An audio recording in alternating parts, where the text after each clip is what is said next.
ফের অশান্ত হয়ে উঠেছে শিল্পাঞ্চল আশুলিয়া। টানা কয়েকদিনের অসন্তোষের মুখে অনির্দিষ্টকালের জন্য বন্ধ ঘোষণা করেছে ৪৫টি পোশাক কারখানা।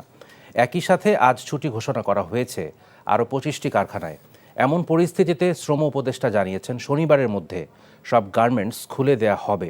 সব পোশাক কারখানার শ্রমিকদের বেতন ভাতা দ্রুত পরিশোধের ব্যবস্থার কথাও জানান তিনি।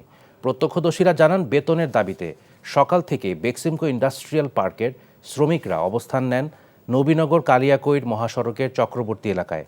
এর ফলে বন্ধ হয়ে যায় ঢাকা টাঙ্গাইল মহাসড়কের যান চলাচল। মহাসড়ক জুড়ে সৃষ্টি হয়েছে তীব্র যানজটের। ভোগান্তির মুখে পড়েছেন অসংখ্য মানুষ। উদ্ভূত পরিস্থিতি নিয়ন্ত্রণে ঘটনাস্থলে রয়েছে পুলিশ, শিল্প পুলিশ, আর্মড পুলিশ, র্যাব, বিজিবি ও সেনা সদস্যরা। গতকাল প্রতিশ্রুত সময়ের মধ্যে বেতন দিতে না পারায় আজ ঘোষণা দিয়েই বন্ধ ঘোষণা করা হয় ইন্ডাস্ট্রিয়াল পার্কের ৪৫টি কারখানা। এসব কারখানায় কাজ করেন প্রায় ৪৮,০০০ শ্রমিক।